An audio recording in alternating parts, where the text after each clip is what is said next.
Hey guys, this is iTrollIX with Rollout Reviews, bringing you another Crossfight B-Daman review. This time it is the CB-77 Stablizer. Take a look at the card it comes on here. Much like all of the other tune-up gear, it does come in a bag. However, this time you do have to build it like a model kit, unlike the Cyclone magazine in this line, which pretty much came out fully assembled. This time you have to cut it off these sprues. It has the instructions on this side and on the back. CB-77 control type, and it gives 8 control there, apparently.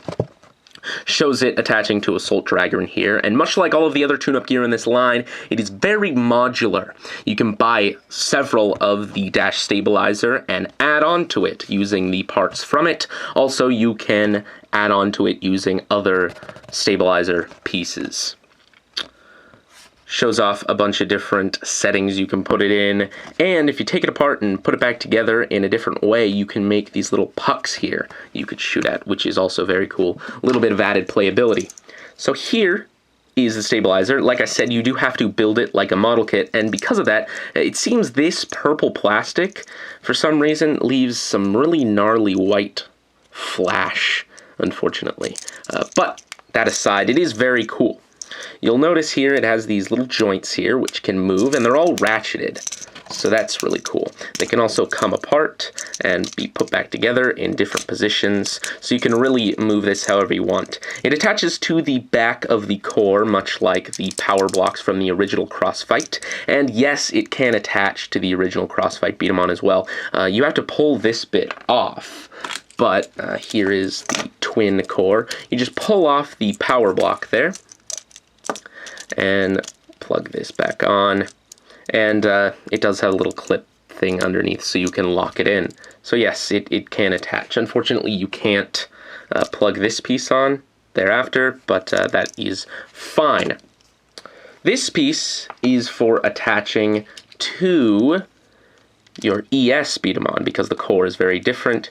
Just plug this on. You actually can clip this underneath if you want, but it's not really necessary. And then plug this top piece on, and then that's secured like that. The power block little dropper thing here is completely useless on ES B-Daman, but it is there.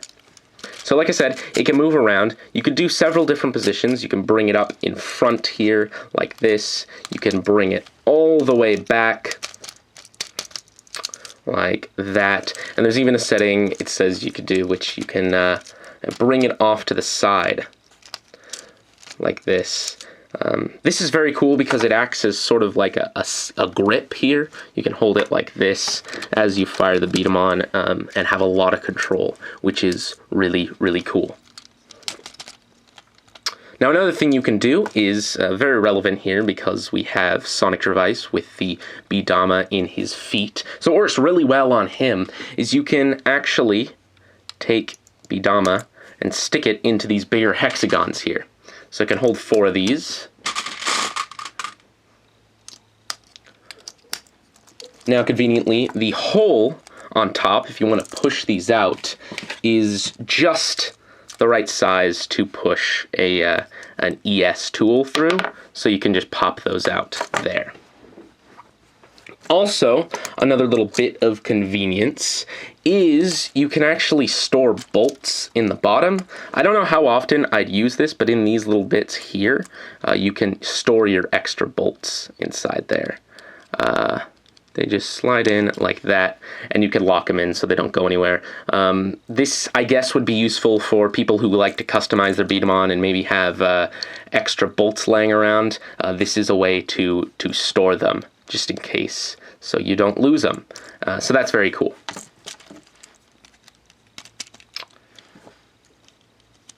And like I said, again, with Sonic Device, the B-Daman in the bottom, it works exceptionally well with him because he already has them in his feet, so it moves around very, very smoothly.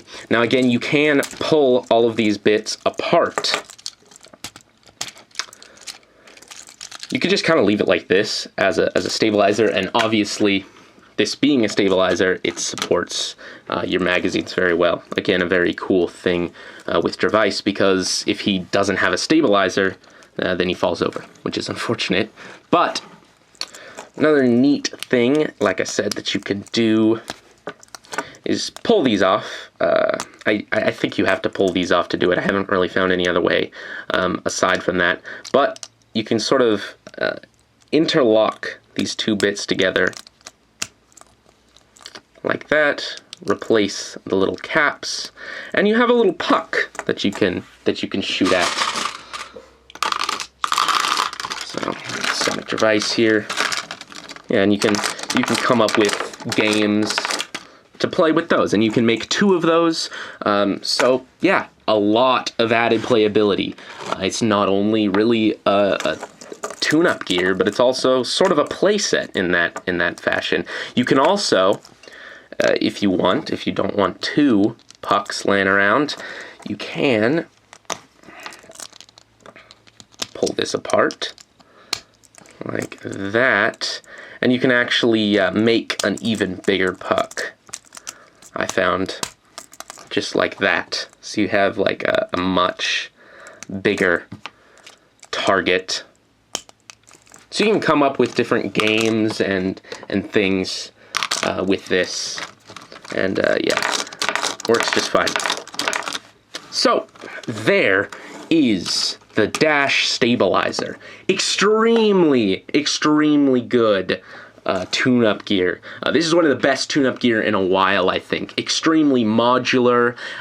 It has a lot of features, way more than any I've seen before. Like a magazine, it has one feature pretty much, and that's loading it up. Yeah, they're all different, and they have little spinny features, but this has just so many gimmicks all packed into it, and it's really worth your money. So that is about it, guys, and this is iActualRax signing off.